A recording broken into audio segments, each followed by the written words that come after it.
Buenas tardes, compañeros. En esta oportunidad les voy a presentar la exposición sobre validación de un instrumento. Recordemos que para validar un instrumento, este debe contar con confiabilidad y validez. Y hay diferentes métodos, ¿no?, para obtener esa confiabilidad y validez. Cabe recalcar que esta presentación no pretende dar nociones profundas acerca del tema, simplemente nociones básicas, y que incluso la parte teórica que les presente puede que yo la maneje algo bien, pero la parte práctica, la estadística que se requiere para conseguir, para realizar los métodos que se requieren para conseguir confiabilidad y validez, ya incluso escapan de esta presentación, e incluso es un tanto complicado para mí, puesto que no he tenido la oportunidad de participar en un trabajo acerca de esto, porque justamente es un tema muy complicado, un tema desde el punto de vista práctico algo complicado, ¿no?, de hacer. Pero es bueno tener los conocimientos teóricos acerca de este tema. Entonces, empecemos. Como introducción diremos que los cuestionarios, que son un tipo de instrumento, son uno de los métodos de investigación más utilizados en las ciencias sociales e incluso en las ciencias biomédicas, pero sobre todo en las ciencias sociales. Y las escalas psicométricas de ítems múltiples son las medidas más utilizadas en los cuestionarios. ¿A qué se refiere con esto de escalas psicométricas de ítems múltiples? Acá podemos ver una parte de un cuestionario. Y hablando de cuestionarios, además, de seguro ya han tenido la oportunidad de llenar bastantes cuestionarios, ya sea a lo largo de sus años en la carrera o incluso durante esta pandemia. De seguro han presenciado que varios grupos de investigación han enviado cuestionarios a través de Google Forms o alguna otra plataforma, justamente para un trabajo de investigación, ¿no? Y la mayoría de estos, o todos, de seguro han sido modificados y pocos habrán sido creados verdaderamente, porque la creación de un cuestionario o de un instrumento en general es bastante complicado y requiere bastante experticia.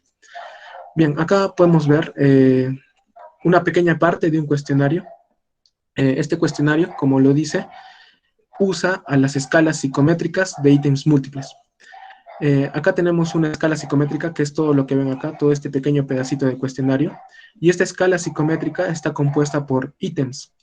Estos ítems, cada ítem es una oración, una pregunta, un statement, de, cada ítem es justamente una pregunta, un statement, una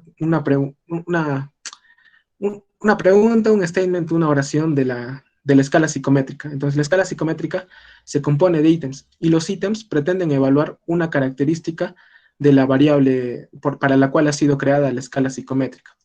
Entonces, se supone que los ítems de una escala psicométrica deben guardar cierta relación, porque la escala psicométrica ha sido creada para medir cierta variable. Por ejemplo, depresión.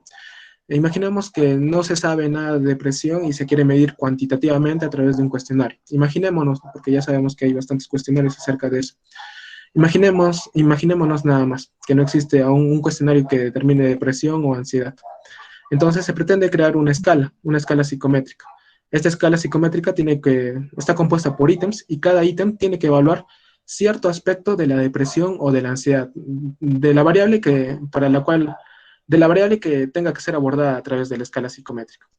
Entonces, cada ítem tiene su oración, su pregunta, su statement, y tiene su escala de calificación o rating scales, que generalmente, bueno, algunas escalas de calificación pueden ser estas, ¿no? Fuertemente en desacuerdo, desacuerdo, neutral, acuerdo, fuertemente de acuerdo.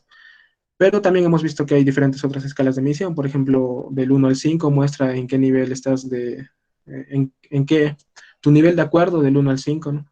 Y así, diferentes. Entonces, cada ítem tiene su statement y tiene su escala de calificación. Ahora, a partir de esta escala psicométrica, que se compone de ítems que pretenden evaluar cierto aspecto de una variable que puede ser compleja o puede ser simple, de esta escala psicométrica es de donde se va a sacar la confiabilidad o reliability o validity. Entonces, esto es importante, ¿no? Porque los ítems, porque para evaluar justamente, por ejemplo, la consistencia interna, que es un método para evaluar confiabilidad, tiene que haber una correlación entre ítems. Es decir, un ítem no puede medir una cosa muy diferente al otro ítem, porque supuestamente estos ítems han sido creados para que midan cosas similares de la variable, ¿no? Aspectos similares de la variable. Entonces no puede ser que un ítem mida una cosa muy diferente a lo que mide el otro ítem. Tiene que guardar cierto nivel de correlación. Bien, eso solo como introducción. Ahora, este es un pequeño algoritmo justamente para ver si es que se puede adoptar un cuestionario, un instrumento ya creado, o si es que se tiene que crear uno. Todo inicia siempre con la pregunta de investigación, ¿no? En este caso, la pregunta de investigación sería si existe un instrumento que evalúe la variable que yo quiero evaluar, ¿no? Que yo quiero medir. Entonces, te preguntas nada más si existe el instrumento o si es que hay un instrumento ya modificado que lo puedo usar.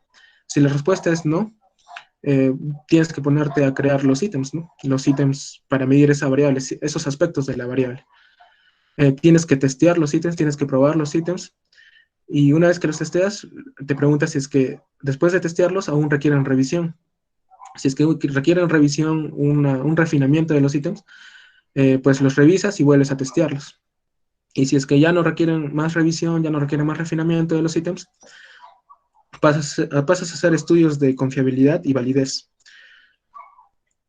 Confiabilidad y generalizabilidad, y luego recién los estudios de validez. Y luego procedes a redactar, a crear a redactar tu instrumento. En caso de que exista un instrumento que pueda ser usado o que ya haya un modificado y que pueda ser usado, lo tienes que comparar siempre con el grupo al que, lo tienes que comparar siempre con el grupo al que lo quieres aplicar, ¿no? Si es que ya ha sido evaluado con grupos comparables similares a los tuyos, lo usas de frente nada más. Pero si es que no ha sido utilizado con grupos similares a los tuyos, tienes que hacer un estudio, una prueba piloto, ¿no? Y obviamente esta prueba piloto tiene que tener como población a cierta fracción de la población objetivo, ¿no? De la target population. Eh, Cabe mencionar que esta prueba piloto otorga confiabilidad, además de permitirnos decidir si es que se sigue con el instrumento o no, ¿no? Si es que se sigue con la aplicación del instrumento o no. Esta prueba piloto, aparte de eso, nos otorga confiabilidad al instrumento, en este caso un cuestionario. Ahora, los resultados de esta prueba piloto sugieren que el instrumento es apropiado. Si la respuesta es no, pues tienes que proceder ítems, ¿no? A crear un instrumento y seguir todo este camino que ya hemos descrito. Y si es que la respuesta es sí, puedes pasar a hacer estudios de confiabilidad y generalizabilidad. Y una vez aprobados estos estudios, puedes hacer estudios de validez. Y recién redactas tu instrumento, ¿no? Terminas de redactar tu instrumento.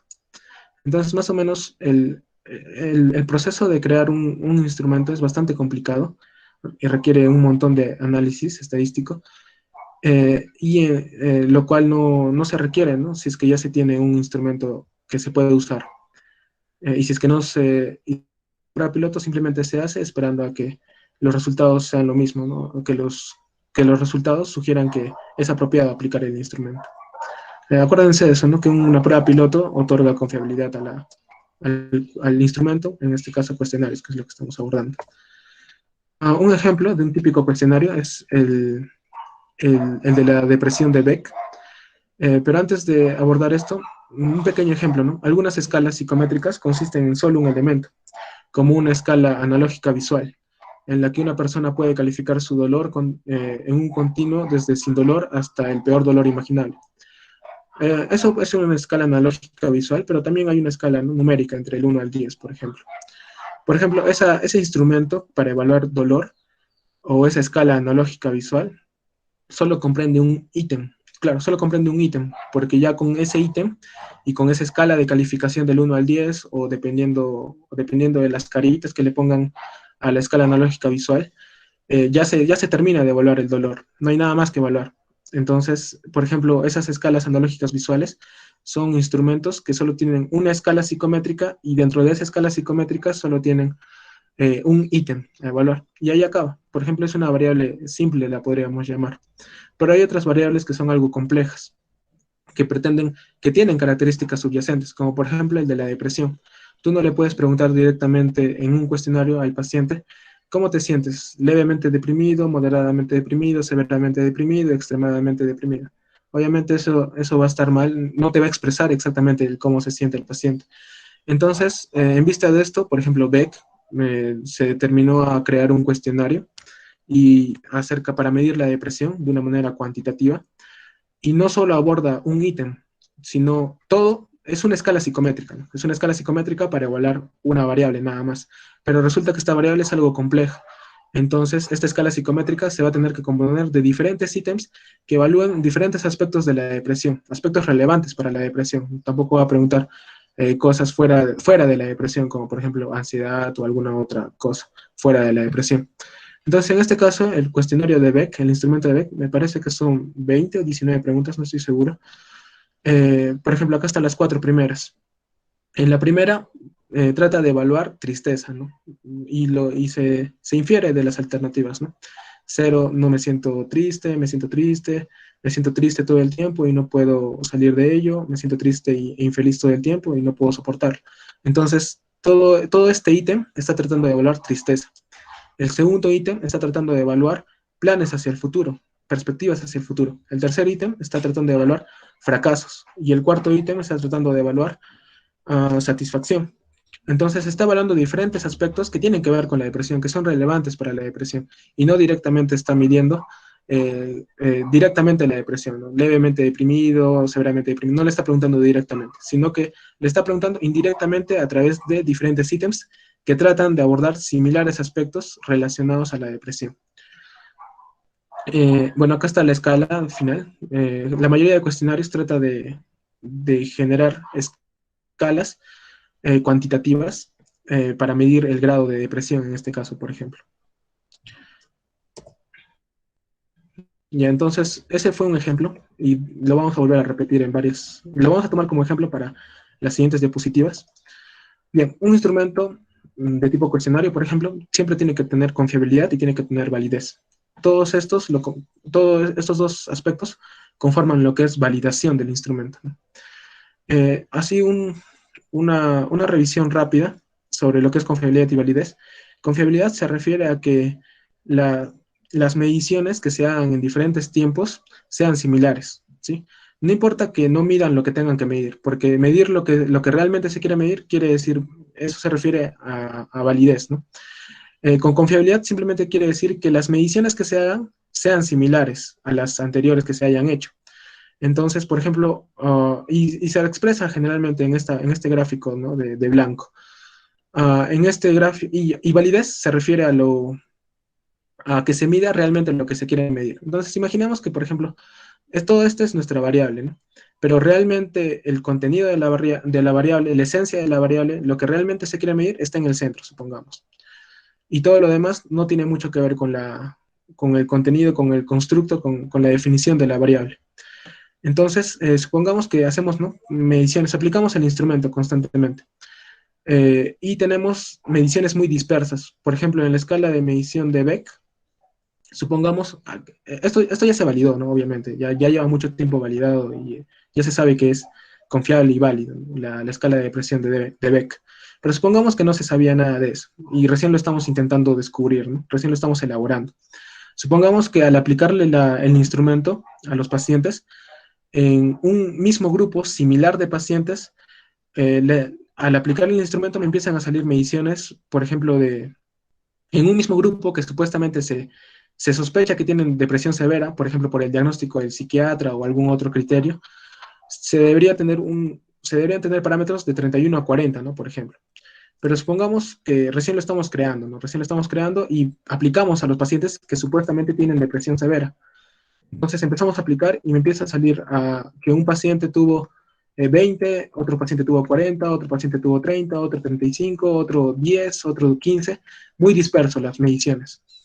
Entonces, ¿qué dijimos que era confiabilidad? Que que las mediciones sean lo más similares posibles en diferentes tiempos, ¿no? O en diferentes situaciones, en diferentes contextos. Entonces, en este caso no sería confiable porque las mediciones están totalmente dispersas, ¿sí?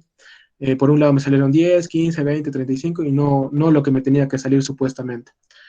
A eso se refiere con confiabilidad. En este caso no es confiable ni tampoco es válido. ¿Por qué no es válido? Porque recuerden que les dije que validez quiere decir que realmente se mida lo que se quiere medir. Y en este caso, la esencia de la variable, la esencia de presión, supongamos que es el blanco, el centro. Entonces, ninguna medición me ha medido realmente el centro, la esencia de la variable, solo una en este caso. Entonces, en este caso se puede decir que no es confiable ni es válido este instrumento. No es confiable porque las mediciones están totalmente dispersas y no es válido porque no me está midiendo realmente lo que quiero medir. Pocas aplicaciones realmente me han mostrado lo que realmente debería mostrar. En este caso, en este otro blanco, podemos ver que sí es confiable, pero no es válido. Sí es confiable porque las mediciones que estoy aplicando sí me están saliendo similares. Sí me están saliendo similares entre sí, pero no es válido porque no están dando en el blanco, no están midiendo la esencia de la variable, lo que realmente debería medir. Y aquí podemos ver que es un poco válido y un poco confiable, ¿no? Confiable porque sí más o menos están acercando los puntitos, las mediciones, y algunos de ellos sí están midiendo lo que realmente pretendo medir. Entonces es poco válido, poco confiable. Pero en este caso, en este último caso, sí es confiable y sí es válido, porque las mediciones sí están muy cerca entre sí, sí son similares entre sí, y realmente están dando en el blanco, están midiendo la esencia de la variable. Entonces, eh, a eso se refiere con una vista rápida, como un comentario rápido, lo que es confiabilidad y validez. Entonces, pasemos a detallar exactamente confiabilidad y validez. La confiabilidad es la expresión de la precisión de la medida de todo el test. Generalmente se relacionan estos dos conceptos, ¿no? Confiabilidad y precisión. Confiabilidad se relaciona con precisión y validez se relaciona con exactitud. Precisión y exactitud no son lo mismo, así como confiabilidad y validez no son lo mismo. Entonces, creo que esa fue pregunta del pretest, me parece. Entonces, siempre tengan en cuenta eso. Confiabilidad es similar a precisión y validez es similar a exactitud. Bien, confiabilidad se define así tal cual. Es la expresión de la precisión de la medida de todo el test. A mayor precisión, es decir, a mayor similitud entre las mediciones, mayor es la confiabilidad y menor es el error de medida, principalmente sistemático. Esto lo vamos a explicarlo con este gráfico. Esta es la teoría clásica, esta es la ecuación de la teoría clásica de los tests. Una vez que aplicas tú el test, vas a tener un puntaje observado, ¿no? Obviamente. No vas a poder conocer el puntaje verdadero, pero sabes que existe ese puntaje verdadero. Es decir, el puntaje que expresa en igual magnitud la realidad, la esencia de la variable, ¿sí? Porque tú al aplicar el instrumento estás intentando medir la esencia de la variable, pero a veces no lo vas a lograr por completo. Entonces, ese aspecto, el que no lo logres por completo, se debe al error que siempre existe al momento de medir, al momento de aplicar instrumentos. Este error puede ser de tipo aleatorio o puede ser de tipo sistemático. El aleatorio siempre va a estar presente, eso no importa, no lo puedes controlar, pero el sistemático o el sesgo, que también se le llama error sistemático o sesgo, es aquel que puedes medir. Pero entonces, lo ideal es que el puntaje observado sea igual al puntaje verdadero, ¿no? Tú quieres realmente observar, medir toda la esencia de la variable. Pero a veces eso es un poco imposible, ¿no? Porque justamente está siempre presente el error. Eh, entonces, a mayor precisión es mayor confiabilidad y eso significa menor error de medida, principalmente el sistemático. Siempre existirá error, principalmente el aleatorio, y bueno, ya expliqué la teoría clásica de los tests, que nunca se va a poder observar, nunca se va a poder llegar al puntaje verdadero, ¿no? Porque siempre va a estar el error presente. Entonces, ¿cómo se expresa la confiabilidad? La confiabilidad se expresa en estabilidad, se expresa en acuerdo entre observadores y se expresa en consistencia interna. Entonces, vamos a ver cada uno de ellos. Para expresar estabilidad, para expresar confiabilidad a través de estabilidad o reproducibilidad, se requiere aplicar el instrumento en dos tiempos diferentes. ¿Sí? A eso se refiere con estabilidad. O reproducibilidad. Es la capacidad del instrumento para obtener resultados idénticos o similares cuando se aplica al mismo sujeto en dos o más ocasiones, en un tiempo 1, en un tiempo 2. Para evaluar confiabilidad a través de estabilidad, se sugiere que se haga con rasgos, cuando se trate de medir rasgos, es decir, que sean características que sean estables en el tiempo. Por ejemplo, los tipos de inteligencia, ¿no? Pongamos de ejemplo la inteligencia emocional o inteligencia musical, algún otro tipo de inteligencia. La inteligencia, una vez desarrollada, no se va a ir de un día para el otro, no se va a ir en una semana o incluso en meses, no se va a ir. Entonces, como es estable en el tiempo, ya se empieza a denominar rasgo. Entonces, para evaluar estabilidad, es preferible que se evalúe en rasgos, en características que sean estables en el tiempo. Y para medir, no es deseable medir estabilidad en estados, por ejemplo, porque los estados no son estables en el tiempo. Por ejemplo, los episodios depresivos, los episodios ansiosos o los sentimientos en sí no son estables en el tiempo. Entonces, la estabilidad trata de medir confiabilidad, trata de dar confiabilidad cuando se aplica el instrumento en dos o más ocasiones, ¿no? En un tiempo 1, en un tiempo 2, en un tiempo 3, etcétera. Entonces, si yo lo aplico para medir estados, probablemente en un tiempo 1 me dé un resultado y en un tiempo 2 me dé otro resultado, porque justamente no son estables en el tiempo. Entonces, para evaluar estos estados, no se recomienda medir a través de estabilidad, sino se recomienda medir a través de la consistencia interna. Pero para rasgos, sí se recomienda medir a través de la estabilidad. Y acá está lo que les decía. La fuente de variación al medir en el tiempo no vendrá del instrumento, sino del constructo. O sea, no está nada mal, no hay nada mal con el instrumento. Simplemente te va a dar resultados diferentes porque el constructo, la variable, ha cambiado en el tiempo. Espero que eso haya quedado claro, porque también es, creo, pregunta del test, del pretest. Entonces, justamente para medir esta estabilidad hay que tener cuidado con el tiempo. Si es que el tiempo entre la aplicación, entre el tiempo 1 y el tiempo 2 es largo, puede que se presenten variaciones naturales, ¿no? Y si es que es muy corto, puede que haya el efecto, haya sesgo por el efecto test, retest o efecto retest. Este efecto retest simplemente se refiere a que una vez que tú ya aplicaste el instrumento, ya lo entrenaste de cierta manera al participante.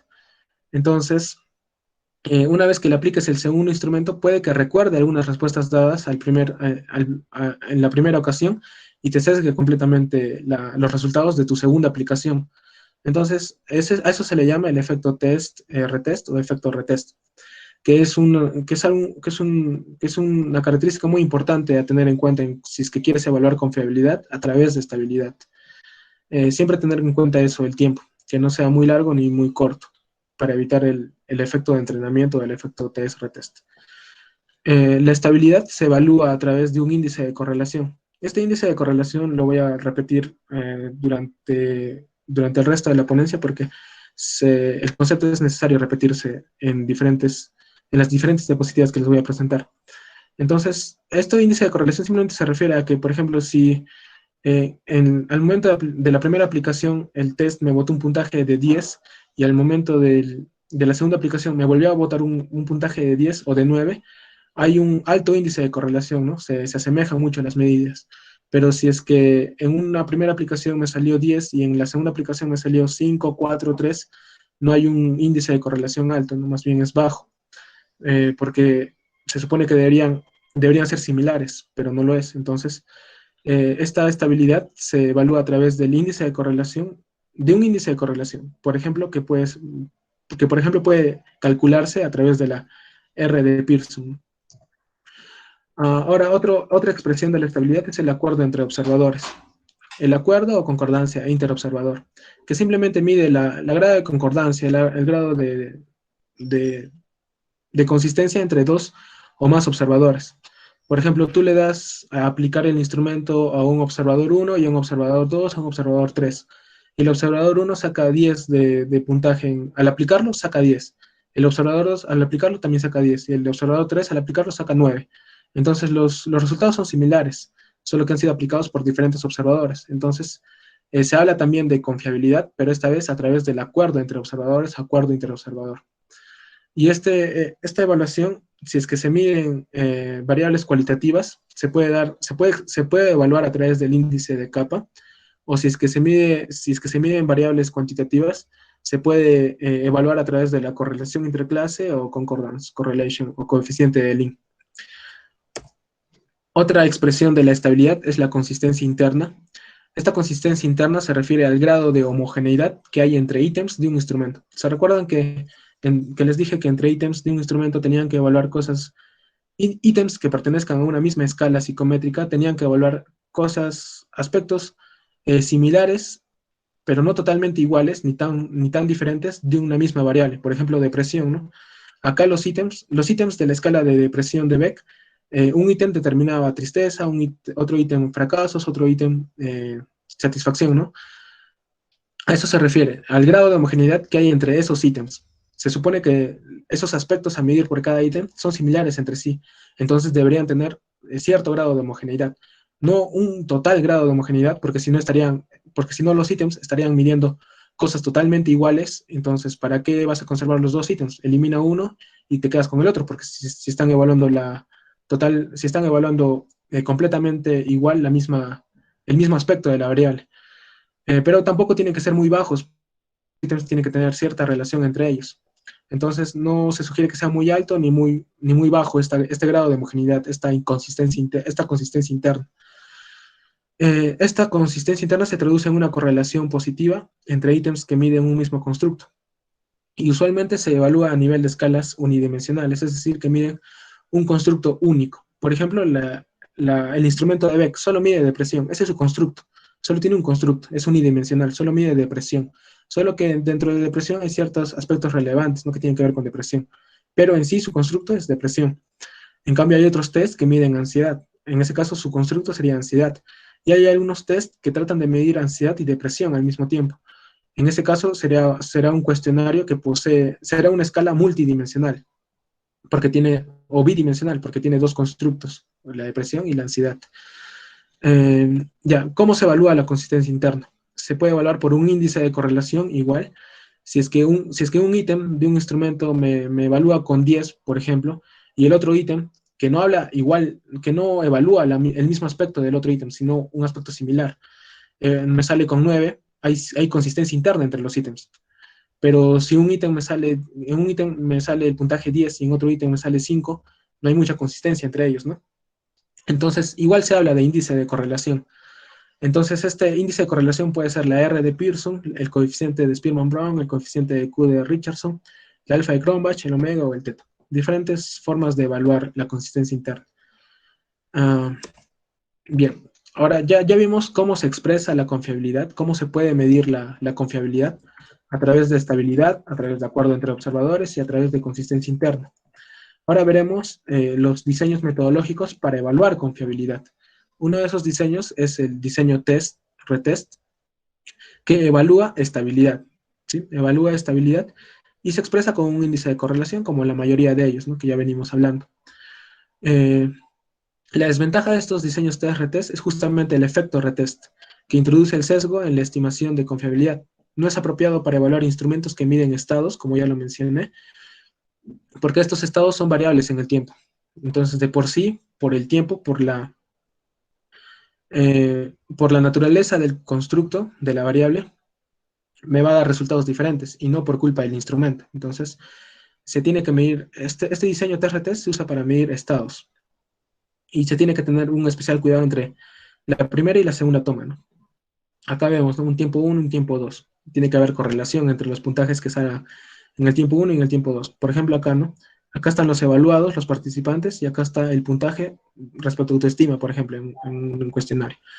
En este caso, el participante Juan A, en el tiempo 1 sacó 13, sacó de puntaje 13 respecto a autoestima. Y en el tiempo 2 sacó 10.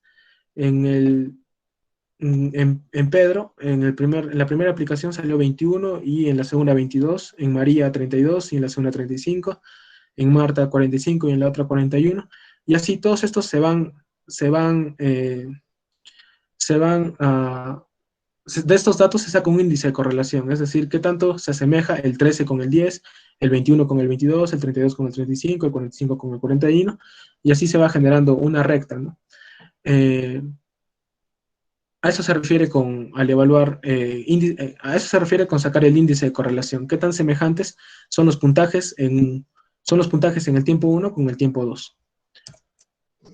Ahora, a otro diseño, aparte del test-retest, es el diseño de formas paralelas o alternativas. En este diseño se evalúa la estabilidad, evalúa estabilidad al igual que el diseño test-retest, pero al aplicar instrumentos en formas paralelas. Por ejemplo, tú ya elaboraste tu instrumento. Supongamos que ya elaboramos el instrumento de Beck. Supongamos que lo hemos creado.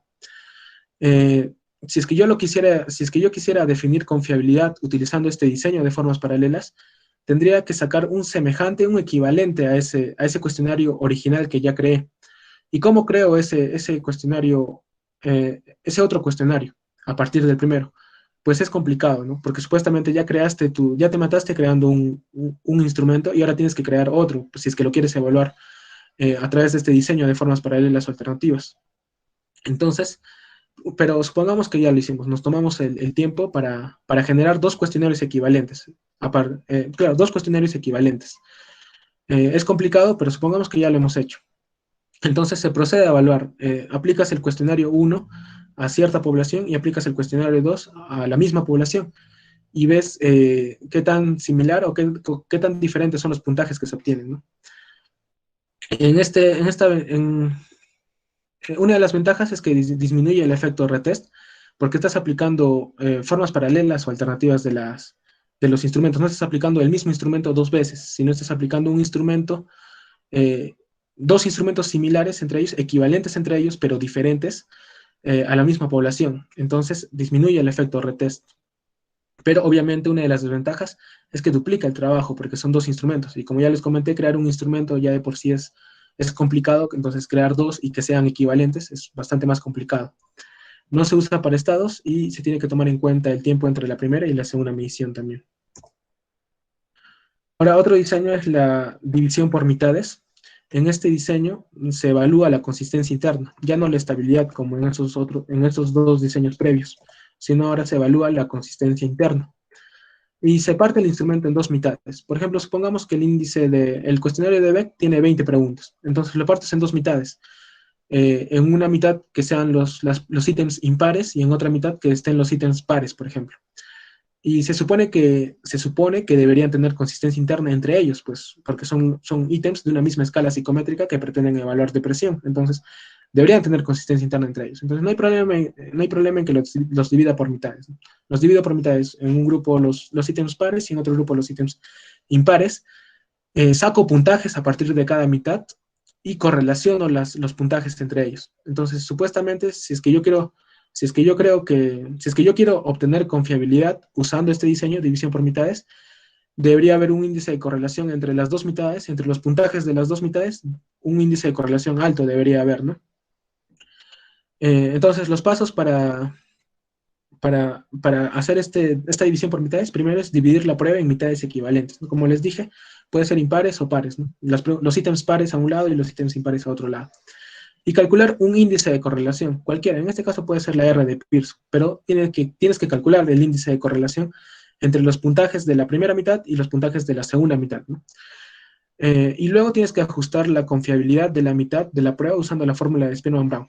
Esto se refiere a que no estás evaluando la confiabilidad de todo el instrumento, sino que has hecho ahí un pequeño cambio, un pequeño truco, ¿no? Dividirlo en mitades y obtener la correlación entre esas mitades. O sea, no estás midiendo el test en global, sino lo has dividido en mitades, has hecho un pequeño truco. Entonces, justamente para evitar el error que se haya introducido al dividir por mitades, es que se utiliza la fórmula de Spearman-Brown, que es estadística netamente. Estos son los pasos para evaluar confiabilidad a través de la división por mitades. Las ventajas de esto es que solo requiere una aplicación, ¿no? Aplicas por un lado la primera mitad y por otro lado aplicas la segunda mitad. No requiere trabajar, no se requiere un diseño longitudinal. Y las desventajas es que ya dividiste las mitades, pero existe la posibilidad de que puedas dividirlo en otras mitades, ¿no? Por ejemplo, ya no pares e impares, sino la mitad de arriba y la mitad de abajo. O, o, o dividirlo en cuartos, ¿no? El primer cuarto con el tercer cuarto de ítems y el segundo cuarto con el cuarto cuarto de ítems. Pueden generarse muchas mitades, muchas combinaciones de mitades.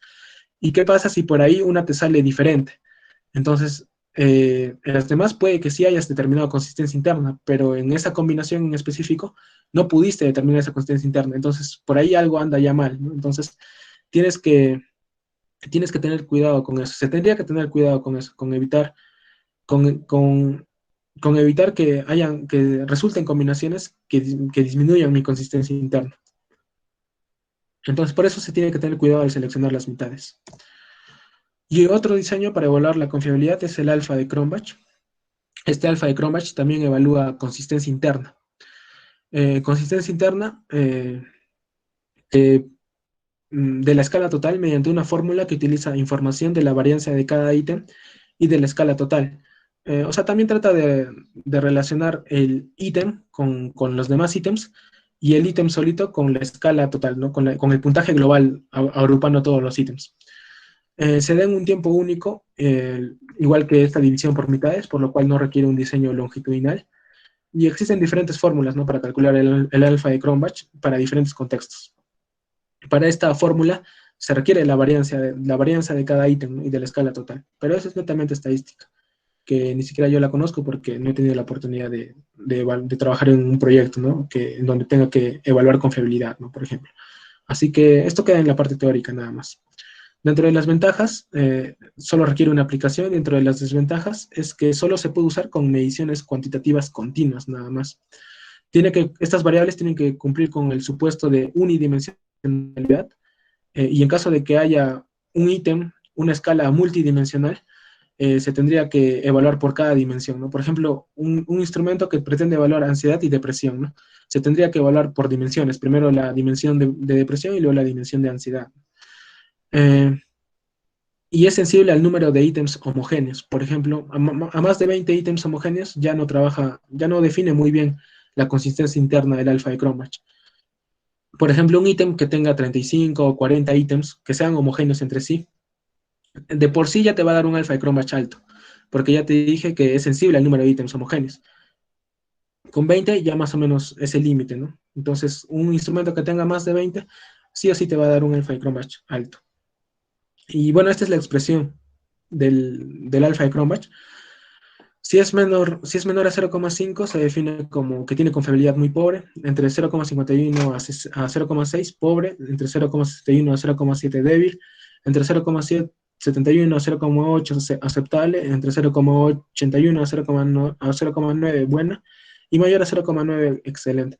Pero esto va a depender más, eh, esto es variable, dependiendo de la bibliografía que se tome. Por ejemplo, en esta bibliografía se tomó que estos fueron los rangos, ¿no? Y esta es la confiabilidad. Pero eso va a depender del autor, de diferentes autores. En este caso se puede tomar esta clasificación. Bien, ya evaluamos la confiabilidad, el cómo se expresa y el cómo se puede medir a través de diferentes diseños, ¿no? Ahora pasemos a la parte de validez. La validez, ya les dije, ¿no?, que se define como realmente medir lo que se quiere, esencia, la definición, toda la esencia del constructo de la variable, ¿no? La validez se define también de esta otra forma: el grado en el que la evidencia y teoría apoyan la interpretación de las mediciones realizadas por un test. Medir lo que realmente se pretende medir, y no es el test o instrumento lo que se valida, sino lo que se valida son las interpretaciones, porque estas interpretaciones al final salen o tienen como sustento la evidencia y la teoría que apoya a la interpretación de las mediciones. O sea, como que te basas en aspectos teóricos para brindar validez a tu instrumento. Entonces recuerden eso, lo que se valida son las interpretaciones y no el instrumento per se. No puede resumirse de una forma adecuada por un índice numérico, porque no hay un único coeficiente de validez, como sí lo había para estabilidad, ¿no? En estabilidad generalmente se saca un índice de correlación, o se puede sacar un alfa de Cronbach y ya evaluaste confiabilidad, ¿no? Pero para validez no se tiene ese índice numérico. Una prueba puede ser confiable sin ser válida, pero no válida sin ser confiable. O sea que la confiabilidad es un aspecto abarca un aspecto dentro de la validez. Entonces, recuérdense también esto, ¿no? Una prueba puede ser confiable sin ser válida, pero no válida sin ser confiable. Y de nuevo acá está la representación de validez y confiabilidad, ¿no? En este caso, se dice que es confiable, pero no es válido porque no está dando en el blanco, no está midiendo lo que realmente se pretende medir. Y en este caso sí está midiendo lo que realmente se pretende medir, y las mediciones son similares entre ellas, entonces es válido y confiable, ¿no? Ahora, dentro de estos test de validez, dentro de estos test de validez, van a ser diferentes dependiendo del autor. Por ejemplo, en esta perspectiva, tenemos que los test de validez pueden surgir a partir del constructo teórico y a partir del constructo teórico se pueden evaluar, la validez se puede evaluar a través de la validez frontal o face validity y a través de la validez de contenido. Y para el constructo empírico se puede determinar la validez de criterio, la validez por criterio o la validez de constructo. Y para determinar la validez de criterio se puede obtener a través de la validez predictiva o de la validez concurrente. Y para determinar la validez de constructo se puede determinar a través de la validez convergente, de la validez discriminante, de la validez por grupo conocido, o de la validez factorial, o de la validez de prueba hipotética. Entonces son bastantes tipos de validez, como están viendo. Los típicos son validez de criterio, validez de contenido y validez de constructo. ¿Sí? Esos son los típicos y son los que les van a enseñar de seguro en sus clases de metodología. Son los que siempre se abordan, la validez de contenido, la validez de criterio y la validez de constructo. Pero vemos que en esta perspectiva se abordan más tipos de validez. Por ejemplo, la validez frontal, la validez predictiva, la validez concurrente, y etcétera, ¿no? Eso más va a depender del autor, del cómo vea este aspecto de la validez, dependiendo del autor. Bueno, se va a definir esos tipos de validez. Acá vemos otra perspectiva, en el cual hay una validez global. A esta validez global, también desde esta perspectiva, desde este autor, también se le denomina validez de constructo. Y esta validez de constructo a la vez se compone de la validez de contenido, de la validez de estructura, de la validez de criterio y de otros tipos de validez. Y en este caso la validez de criterio al parecer comprende la validez convergente y la validez predictiva. Pero en este caso la validez de criterio que comprendía la validez predictiva y la validez concurrente, no la convergente. La convergente supuestamente en esta perspectiva pertenece a la validez de constructo, pero en esta perspectiva la validez convergente pertenece a la validez de criterio. Entonces va a depender del autor, el cómo lo vea este tema de validez. Acá les presento dos perspectivas y de seguro habrán más dependiendo del autor. Pero, como les vuelvo a repetir, las típicas son la validez de constructo, la validez de contenido y la validez de criterio. Y la validez de estructura también. Empezamos primero con la validez de contenido. La validez de contenido se refiere al grado en que un instrumento refleja un dominio específico del contenido de lo que se quiere medir. Es decir, que las preguntas que tú abordes realmente aborden el tema, pues, que traten de extraer la esencia, la información de esa variable en la realidad. Entonces, a eso se refiere con la validez de contenido, que los ítems extraigan, que traten de extraer en lo máximo que sea posible la real esencia el real contenido, la real información de la variable. Entonces, para que estos ítems sean representativos del dominio que se quiere medir, estos ítems tienen que ser relevantes y tienen que ser suficientes. Ítems o preguntas, ¿no?, del cuestionario, como ya lo vimos al inicio. Entonces, estos ítems, para que sean representativos del contenido, del dominio que se quiere medir, tienen que ser suficientes. Relevantes es que realmente aborden el tema. No, si quieres medir depresión, está bien que midas tristeza, está bien que midas fracasos, está bien que midas satisfacción probablemente, ¿no? Pero no te vas a poner a medir otras cosas que no tengan nada que ver con depresión. Y tienen que ser suficientes porque tienen que abarcar todo, ¿no? Todo el dominio, tienen que tratar de extraer el máximo posible de la información de lo que es en realidad la variable. Entonces, los ítems tienen que ser representativos. ¿Y qué significa esto? Que sean relevantes y que sean suficientes. ¿Cómo se logra la validez de contenido? Un método es la validación por jueces, ¿no? La validación por jueces, en la cual primero se revisa inicialmente el instrumento, que cuente con la teoría suficiente y que los ítems sean representativos. Se da un feedback, un proceso interactivo entre el juez y el autor. Se procede a la revisión final, detalles del instrumento o de los ítems. Y luego se cierra con algún índice de concordancia, algún índice de correlación, ¿no?, entre estos jueces. Ahora, la validez de estructura. Este es otro tipo de validez. Como les mencioné, es uno de los 4 tipos que se evalúan generalmente.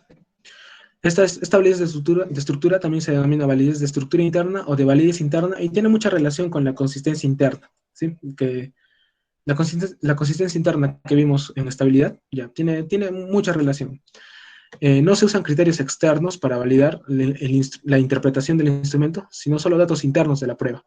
En cambio, con la validez de criterio, sí se usan criterios externos. En este caso de validez de estructura, no se usan criterios externos, simplemente los datos de la prueba.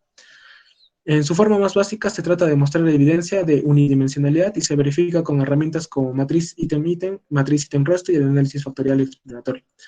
Este matriz ítem-ítem es lo mismo que les decía en consistencia interna, ¿se acuerdan? La correlación entre un ítem y el otro, y entre el ítem y la sumatoria de los otros ítems.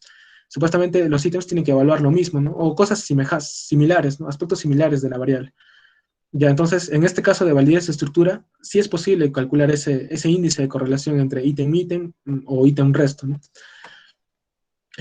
Pero si solo calculas la validez de estructura a través de esta matriz ítem-ítem o matriz ítem-resto, no puedes decir que tu instrumento sea válido, ¿no? Tienes que medir los otros tipos de validez. Y es por eso que al inicio se hablaba de que no puede resumirse toda la validez en un índice numérico. Sí se puede resumir la validez de estructura en un índice numérico, eso sí, pero no toda la validez se puede resumir en un índice numérico. La correlación ítem-resto o la correlación ítem-ítem generalmente se acepta que sea entre 0,3 y 0,8. No tiene que ser menor a 0,3 porque si no estaría expresando o se podría inferir que están midiendo cosas diferentes. Por eso tienen una correlación tan baja. Y se supone que los ítems deben medir cosas similares. Y no puede ser muy alta, mayor a 0,8, porque se inferiría que están midiendo lo mismo, que están midiendo el mismo aspecto de la variable, lo cual tampoco es bueno porque ¿para qué tendrías dos ítems que miden exactamente lo mismo? Elimina uno y quédate con el otro, nada más. Entonces, se acepta, ¿no?, que sea esta correlación ítem-resto e ítem-ítem entre 0,3 y 0,8. Ahora, respecto a la validez de criterio, como les decía, o como su nombre lo dice también, es validar la interpretación del instrumento con un criterio externo. En este caso, el criterio externo puede ser, por ejemplo, el diagnóstico de depresión a partir de un psiquiatra, ¿no? O sea, tú aplicas tu instrumento y también al mismo tiempo le dices al psiquiatra que vaya haciendo su diagnóstico de depresión, ¿no? Si es que se aplican en forma simultánea, tanto tu instrumento y el criterio externo, en este caso el diagnóstico del psiquiatra, se dice validez concurrente, porque están en simultáneo, ¿no? Porque estás aplicando el instrumento y el criterio en forma simultánea.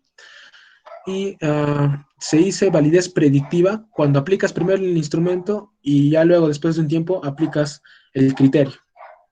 A eso se le llama validez predictiva y el otro validez concurrente. Y simplemente se procede a hacer una correlación, que se puede manifestar como un índice de correlación también, entre el test validado, entre el instrumento nuevo y el criterio. El criterio externo puede ser un test validado ya previamente. Por ejemplo, si yo quiero sacar un nuevo test de depresión, lo tendría que validar con el de Beck, probablemente. El cuestionario de Beck sería mi criterio externo y, bueno, lo compararía con mi instrumento nuevo. O también puede ser el criterio externo, también puede ser el diagnóstico del experto, ¿no? En este caso, un psiquiatra, ¿no?, en caso de depresión, ansiedad. Pero en general, cualquier experto o juez también actuaría como un criterio externo. Y también lo puedo comparar con un gold estándar ya, o un test ya validado, ¿no? Un gold estándar, un test ya validado. Es generalmente frecuente en epidemiología, ¿no? Siempre tratamos de compararlo, un nuevo instrumento, siempre, o una nueva prueba diagnóstica o alguna otra cosa, siempre lo tratamos de comparar con un gold estándar ya, que ya es bastante validado, ¿no? Eso es muy frecuente en epidemiología, sobre todo. Y otros tipos de validez, como la definición de la validez generalmente sí concuerda entre los autores, pero el cómo lo estructuran, eso sí es variable, ¿no? Por ejemplo, acá en esta que la validez de constructo es la validez global y que engloba a los demás tipos de validez. Y este otro autor sí los cataloga separados, ¿no? Que la validez de criterio depende de estos dos y la validez de constructo depende de estos cinco, ¿no? Va a depender, pero en general el concepto de los diferentes tipos de validez sí concuerda entre ellos, pero la forma en que los estructuran es diferente. Acá vemos, para terminar, los otros tipos de validez. Por ejemplo, la validez frontal o face validity, que simplemente se define como probarlo, ¿no? Probar tu instrumento y a ver qué dice el experto, nada más. Si el experto dice que sí o que no, o que más o menos está tu instrumento, ya ahí queda ese tipo de validez, la validez frontal. O sea, es, como su nombre lo dice, de frente, o sea, mostrarle el instrumento de frente al experto y que el experto defina si es que lo mide o no lo mide, o no sé qué otra decisión pueda tomar. Por eso es que está sesgado a la subjetividad del experto. La validez de contenido, que ya lo venimos hablando también, también se sugiere que sea con un experto, y por lo tanto también está sujeto a subjetividad. Acá está la validez de criterio, que como lo vimos acá, la validez de criterio, no, bueno, esta no. La validez de constructo es la que mayormente se considera como la validez global. La validez de criterio simplemente es confrontarlo con un criterio externo. Por ejemplo, un instrumento ya validado. Una desventaja es que no existe ese otro instrumento, ¿no? Entonces ahí te quedas sin la validez de criterio, si es que ese otro instrumento o ese otro criterio no existe, ¿no?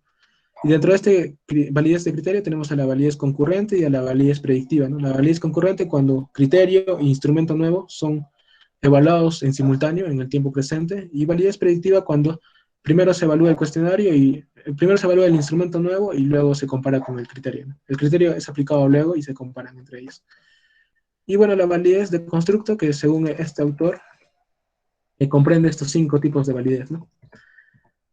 La validez convergente, la validez discriminante, la validez de grupo conocido y la validez de prueba hipotética. Eso sería todo. Si tienen preguntas, con gusto las puedo responder. Acá dejo la definición de cada una. La verdad es que no son muy relevantes, porque generalmente ya les dije que lo que se pretende evaluar siempre es validez de contenido, validez de constructo, validez de criterio y validez de estructura. Si quieres evaluar validez de constructo, eh, puedes tomarlo desde esta perspectiva y medirlo a través de estos tipos de validez, o según esta perspectiva, con que ya evalúes validez de contenido, estructura, criterio y algunos otros tipos de validez, ya obtienes la validez de constructo. Entonces va a depender de la bibliografía que tomen, si es que quieren validar algo, y de acuerdo a ello aplican, ¿no? Como aplican los tipos de validez que ustedes quieren obtener, ¿no? Pero generalmente es las 4 que les digo, ¿no? Constructo, validez, contenido, criterio y de estructura. ¿Hay alguna pregunta?